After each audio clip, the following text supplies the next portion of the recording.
প্রতিদিন এত রাত করে বাড়ি ফিরলে হবে? পাড়া প্রতিবেশী তো ছি ছি করছে। কথাটা বেশ কড়া গলাতেই বলে উঠলেন মিনতি দেবী। সারা দিনের ক্লান্ত শরীর নিয়ে দরজার সামনে দাঁড়িয়েছিল পিয়ালি। কাঁধে ব্যাগ, মুখে অবসাদের ছাপ। তবুও নিজেকে সামলে শান্ত গলায় বলল, মা, কে কি বলছে সেটা নিয়ে ভেবে আমার কোনো লাভ নেই। আমি যে কাজটা করি সেখানে প্রতিদিন 9:30টার আগে ছুটি হয় না। তারপর এতটা রাস্তা, ট্রেন লেট থাকলে কোনো কোনো দিন 10:30টাও বেজে যায়। আপনার ছেলে চলে যাওয়ার পর তো কেউ কোনোদিন এসে জিজ্ঞেস করেনি আমাদের সংসার কিভাবে চলছে, দুটো ছোট বাচ্চাকে নিয়ে কিভাবে বেঁচে আছি। কেউ কি একদিনও খোঁজ নিয়েছে? তখন তো কেউ পাশে এসে দাঁড়ায়নি। তাই আজ কে কি বলল তাতে আমার কিছু যায় আসে না। মিনতি দেবীর মুখ আরো গম্ভীর হয়ে গেল। তা যায় আসবে কেন? ছেলেটা তো চলে গেছে, এখন তো তোমার ভালোই সুযোগ হয়েছে। কথাটা যেন ছুরির মতো বিঁধল পিয়ালির বুকে। সে চোখ তুলে তাকিয়ে ধীর গলায় বলল, মা, কথাগুলো একটু ভেবে বলবেন। একজন মানুষকে না জেনে এভাবে অপমান করবেন না। এর বেশি আর কিছু না বলে সে নিজের ঘরের দিকে চলে গেল। ঘরে ঢুকতেই দেখল 4 বছরের বিল্টু গভীর ঘুমে, আর 7 বছরের তিন্নি মায়ের পায়ের শব্দ শুনেই উঠে বসেছে। মা, তুমি চলে এসেছো? পিয়ালি হেসে বলল, হ্যাঁ মা, চলে এসেছি। তিন্নি মায়ের গলা জড়িয়ে ধরে বলল, তুমি না আসা পর্যন্ত আমার ঘুমই আসে না। তুমি এলে তবেই আমি নিশ্চিন্তে ঘুমোতে পারি। মেয়েটার নিষ্পাপ কথায় পিয়ালির চোখ ভিজে উঠল জলে। মনে মনে ভাবল, মাত্র 7 বছরের একটা মেয়ে কতটা বুঝতে শিখেছে, অথচ 60 বছরের একজন মানুষ আজও আমাকে বুঝতে পারলেন না। মুখ ধুয়ে এসে বিছানায় বসতেই শরীরটা যেন আর সায় দিল না। এত ক্লান্তি, এত অপমান, কিছুই আর সহ্য হচ্ছিল না। খাবারের থালার দিকেও তাকালো না সে। কিছুক্ষণ পর তিন্নি আবার উঠে এসে বলল, মা, তুমি কিছু খাওনি? পিয়ালি মেয়েকে মিথ্যে বলল, আমি অফিসেই খেয়ে নিয়েছি মা, তুমি ঘুমিয়ে পড়ো। তিন্নি বিশ্বাস করে আবার শুয়ে পড়ল, কিন্তু পিয়ালির চোখে তখন শুধু জল। বাড়িতে ঢুকেই এত অপমান সহ্য করার পর তার আর খাবার গলায় নামছিল না। জানালার বাইরে বৃষ্টির শব্দ শুনতে শুনতে তার মনে পড়ে গেল 2 বছর আগের দিনগুলোর কথা। তখন সংসারটা মোটামুটি ভালোই চলছিল। স্বামী অমিত, 2 সন্তান আর শাশুড়িকে নিয়ে ছোট্ট সুখের সংসার। তবে সেই সংসারে একটা বড় অশান্তি ছিল, অমিতের মদের নেশা। বিয়ের পরই পিয়ালি জানতে পেরেছিল অমিত বহুদিন ধরেই নেশায় আসক্ত। সে অনেক বুঝিয়েছে, ডাক্তার দেখিয়েছে, কেঁদেছে, রাগ করেছে, কিন্তু কিছুতেই অমিত নেশা ছাড়তে পারেনি।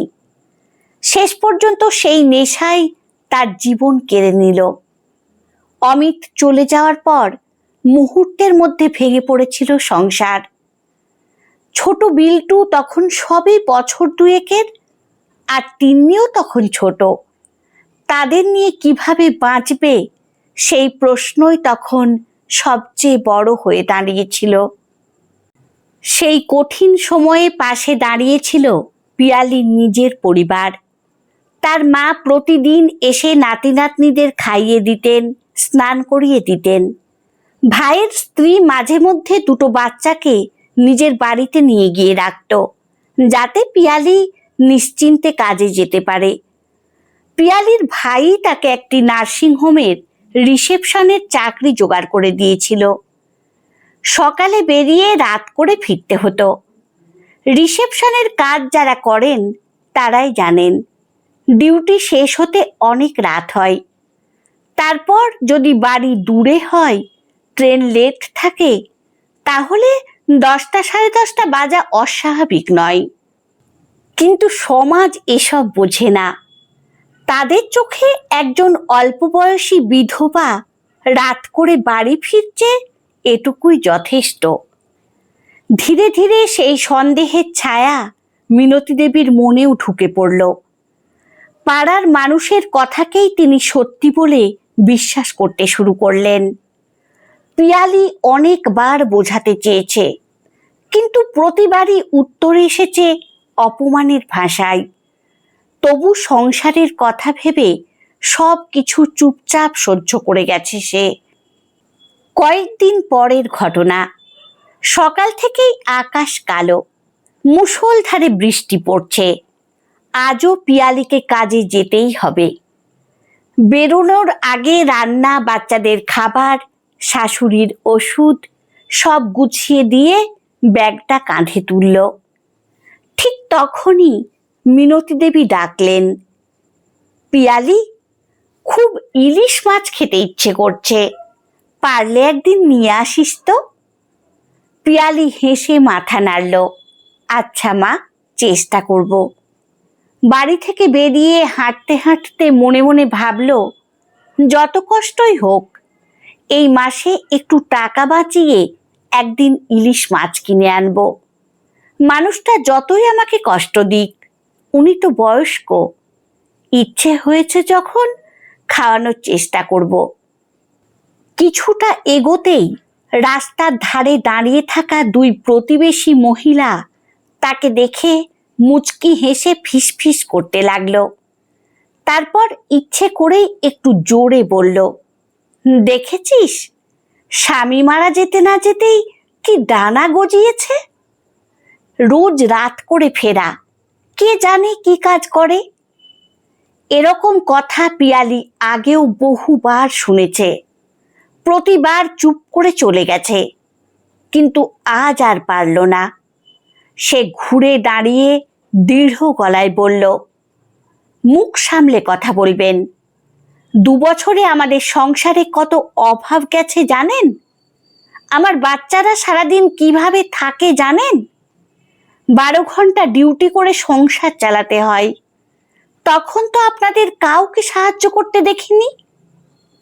একটু থেমে চোখের জল চেপে আবার বলল, স্বামী মারা গেছে বলেই কি একটা মেয়ের চরিত্র নিয়ে যা খুশি বলা যায়? কষ্ট করে উপার্জন করাটাও কি আজ অপরাধ? দুই মহিলা আর কোনো উত্তর দিতে পারল না। মুখ ঘুরিয়ে সেখান থেকে চলে গেল। পিয়ালি দীর্ঘশ্বাস ফেলল। তার মনে হলো, কিছু মানুষ সত্য জানতেও চায় না, তারা শুধু বিচার করতে ভালোবাসে। ছাতাটা শক্ত করে ধরে সে আবার নিজের কর্মস্থলের দিকে হাঁটতে শুরু করলো। সেদিন সন্ধেবেলায় পিয়ালি অনেক চেষ্টা করেই অফিস থেকে একটু তাড়াতাড়ি বেরিয়েছিল। সকালবেলা কাজে বেরোনোর সময় দেখেছিল ছেলে বিল্টুর গায়ে বেশ জ্বর। ওষুধ খাইয়ে শাশুড়ি মা আর তিন্নির কাছে রেখে গেলেও সারা দিন তার মনটা অস্থির হয়েছিল। কাজের মাঝেও বারবার ছেলের মুখটাই চোখের সামনে ভেসে উঠছিল। অবশেষে সব কাজ শেষ করে সে মালিকের কাছে গিয়ে বলল, স্যার, আজ যদি একটু আগে বেরোতে দিতেন, আমার ছোট ছেলেটার খুব জ্বর। মালিকও পরিস্থিতি বুঝে অনুমতি দিয়ে দিলেন। নার্সিংহোম থেকে বেরিয়ে স্টেশনের দিকে হাঁটতে হাঁটতে হঠাৎ পিয়ালির মনে পড়ল, কয়েকদিন আগে শাশুড়ি মা বলেছিলেন তার ইলিশ মাছ খেতে খুব ইচ্ছে করছে। সে মনে মনে ভাবল, সংসারে যতই টানাটানি থাকুক, বয়স্ক মানুষটার ইচ্ছেটা যদি একদিন পূরণ করতে পারি তাতেই ভালো লাগবে। স্টেশন থেকে নেমে বাড়ির কাছের বাজারে ঢুকে অনেক হিসেব করে ছোট একটা ইলিশ মাছ কিনল। তারপর খিচুড়ির জন্য চাল, ডাল আর কিছু সবজিও নিল। মনে মনে ভাবল, বিল্টুর জ্বর, আজ খিচুড়ি করলে ওরও খেতে ভালো লাগবে। বাজারের ব্যাগ হাতে দ্রুত বাড়ি ফিরল সে। ঘরে ঢুকেই দেখল বিল্টুর গায়ে তখনও জ্বর। তিন্নি ভাইয়ের মাথায় ভেজা কাপড় দিয়ে জলপট্টি দিচ্ছে, আর মিনতি দেবী হাঁটুর ব্যথায় কষ্ট করে খাটে বসে আছেন। দৃশ্যটা দেখে পিয়ালির বুকটা মোচড় দিয়ে উঠল। তাড়াতাড়ি কাপড় বদলে এসে ছেলেকে ওষুধ খাইয়ে দিল। তারপর এক মুহূর্তও দেরি না করে রান্নাঘরে ঢুকে গেল। অল্প সময়ের মধ্যেই খিচুড়ি বসিয়ে দিল। যখন কড়াইতে ইলিশ মাছ ভাজতে শুরু করলো, তখন সারা বাড়ি জুড়ে ইলিশ মাছের সুগন্ধ ছড়িয়ে পড়ল। গন্ধ পেয়ে মিনতি দেবী ধীরে ধীরে রান্নাঘরের দরজায় এসে দাঁড়ালেন। কিছুটা অবাক হয়ে বললেন, বৌমা, তুমি সত্যি ইলিশ মাছ এনেছ? পিয়ালি হেসে বলল, হ্যাঁ মা, আপনি সেদিন বলছিলেন না খেতে ইচ্ছে করছে, তাই ভাবলাম কষ্ট করে হলেও একদিন নিয়ে আসি। আর বিল্টুর জন্য খিচুড়িও বসিয়েছি, জ্বরের মুখে ভালো লাগবে। মিনতি দেবী কিছুক্ষণ চুপচাপ পিয়ালির মুখের দিকে তাকিয়ে রইলেন। সেই চোখে যেন এক মুহূর্তের জন্য মায়া ফুটে উঠেছিল। পিয়ালি মনে মনে ভাবল, মানুষটা আসলে খারাপ নন, কিন্তু কেন যে বারবার অন্যের কথায় আমাকে ভুল বোঝেন সেটাই বুঝতে পারি না। উনি তো জানেন এই সংসারটা টিকিয়ে রাখতে আমি কতটা পরিশ্রম করি। হয়তো সমাজের মানুষ যা বলে সেটাই বিশ্বাস করে ফেলেন। নিজের মনকে শক্ত করে আবার রান্নায় মন দিল সে। কিছুক্ষণ পর রান্না শেষ হলে প্রথমেই একটি থালায় খিচুড়ি আর ইলিশ মাছ তুলে শাশুড়ি মায়ের ঘরে গিয়ে বলল, মা, গরম আছে, একটু ঠান্ডা হলে খেয়ে নেবেন। তারপর বিল্টুর কাছে গিয়ে ধীরে ধীরে খিচুড়ি খাইয়ে দিল। তিন্নিও মায়ের হাত থেকে খেয়ে খুব খুশি হলো। সেই রাতে অনেক দিন পর পিয়ালির মনে হলো হয়তো সব কিছু একদিন ঠিক হয়ে যাবে। কিন্তু পরের দিন সকালেই আবার নতুন ঝড় নেমে এলো। সকালে দরজায় জোরে জোরে ধাক্কার শব্দ শুনে পিয়ালি বাইরে বেরিয়ে এলো। দেখল অমিতের কাছে টাকা ধার দেওয়া দুই ব্যক্তি দাঁড়িয়ে আছেন। একজন কড়া গলায় বললেন, বেশ তো সংসার ভালোই চলছে, শুনলাম আবার ইলিশ মাছও খাওয়া হচ্ছে, তাহলে আমাদের টাকা দিতে এত অসুবিধে কোথায়? পিয়ালি শান্তভাবে বলল, দাদা, আমি কি টাকা দিচ্ছি না? প্রতি মাসেই সামর্থ্য অনুযায়ী একটু একটু করে শোধ করছি। একসঙ্গে পুরো টাকা দেওয়া আমার পক্ষে সম্ভব নয়। আর 5 মাস সময় দিন, সবটা দিয়ে দেব। লোকটি ঠোঁট বাঁকিয়ে বলল, সময়? তোমাদের প্রতিবেশী শ্যামলিদি তো বলল আজকাল তোমাদের বাড়িতে ইলিশ মাছও উঠছে। আজকের বাজারে ইলিশ কিনতে পারলে আমাদের পাওনা শোধ করতে পারবে না কেন? কথাটা শুনে পিয়ালি সব বুঝে গেল। আবার সেই প্রতিবেশীদের নোংরা মানসিকতা। সে শান্ত গলায় বলল, বাড়ির বয়স্ক মানুষটার খুব খেতে ইচ্ছে করছিল, অনেক কষ্ট করে একদিনের জন্য নিয়ে এসেছি। মানুষের ছোট্ট একটা ইচ্ছে পূরণ করাও কি অপরাধ? আপনাদের টাকা আমি দেবই, শুধু একটু সময় দিন। লোক দুটো আর কিছু না বলে চলে গেল। কিন্তু তাদের চলে যাওয়ার পর পিয়ালি অনেকক্ষণ দরজার সামনে দাঁড়িয়ে রইল। আজ তার বুকের ভেতরটা হঠাৎ খুব ভারী হয়ে উঠল। সে বুঝতে পারল এই পাড়ায় থাকলে শুধু প্রতিবেশীদের অপমানই নয়, একদিন হয়তো তার সন্তানদেরও এসব কথা শুনতে হবে। সেদিনই সে মনে মনে একটি কঠিন সিদ্ধান্ত নিল। এই বাড়ি, এই পাড়া সব ছেড়ে অন্য কোথাও চলে যেতে হবে। কিন্তু যাবে কোথায়?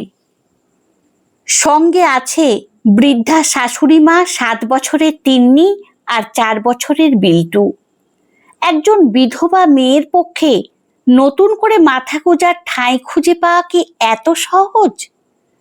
পিয়ালি জানতো না সামনে তার জন্য অপেক্ষা করছে আরো বড় এক পরীক্ষা, আর সেই পরীক্ষায় বদলে দিতে চলেছে তার জীবন, তার শাশুড়ির ভাবনা এবং সমাজের মুখোশের আসল চেহারা। সকালের ঘটনার পর থেকে পিয়ালি আর কাউকে কিছু বলল না। চুপচাপ নিজের ঘরে গিয়ে আলমারি খুলে কয়েকটা জামা কাপড় গুছিয়ে রাখতে শুরু করলো। মিনতি দেবী অবাক হয়ে ঘরের দরজায় দাঁড়িয়ে বললেন, বৌমা, এসব কি করছো? পিয়ালি শান্ত গলায় বলল, মা, আমি সিদ্ধান্ত নিয়েছি, এই বাড়ি ছেড়ে চলে যাব। এই পাড়ায় আর থাকতে চাই না। প্রতিদিন অপমান, প্রতিদিন সন্দেহ, এভাবে বাচ্চাদের বড় করতে পারবো না। কথাটা শুনে মিনতি দেবী কিছুক্ষণ চুপ করে রইলেন। তারপর বললেন, আমি আমার স্বামীর ভিটে ছেড়ে কোথাও যাব না। পিয়ালি বলল, মা, স্বামীর ভিটে তো আমারও, কিন্তু মা, আমি চাই না আমার ছেলে মেয়েদের জীবনগুলো নষ্ট হোক।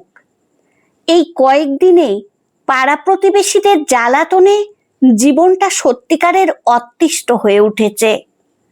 আমি ভাইকে বলেছিলাম যে আমার বাপের বাড়ির কাছাকাছি একটা ভাড়া বাড়ি দেখতে। এ বাড়িতে তালা চাবি দেওয়া থাকবে, আমি মাঝে মাঝে এসে পরিষ্কার করে যাব। দেখুন মা, ভাড়া দিয়ে সংসার চালাতে আমার অনেক কষ্ট হবে, কিন্তু তবুও আমি আমার ছেলে মেয়েদের একটা সুস্থ পরিবেশ দিতে চাই। আর তাছাড়া বাপের বাড়ির কাছাকাছি থাকলে আমি তো নিশ্চিন্তে কাজে যেতে পারবো।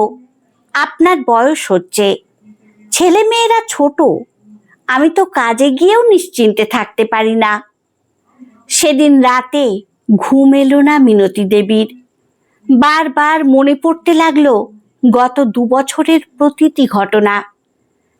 ছেলে মারা যাওয়ার পর এই মেয়েটাই তো সংসারটা টেনে নিয়ে চলেছে, নিজে না খেয়ে বাচ্চাদের খাইয়েছে।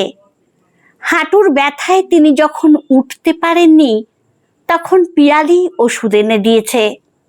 নিজের শখ আহ্লাদ সব বিসর্জন দিয়ে সংসারের জন্য লড়াই করেছে। তবু তিনি কি দিয়েছেন তাকে? শুধু অপমান আর অবিশ্বাস।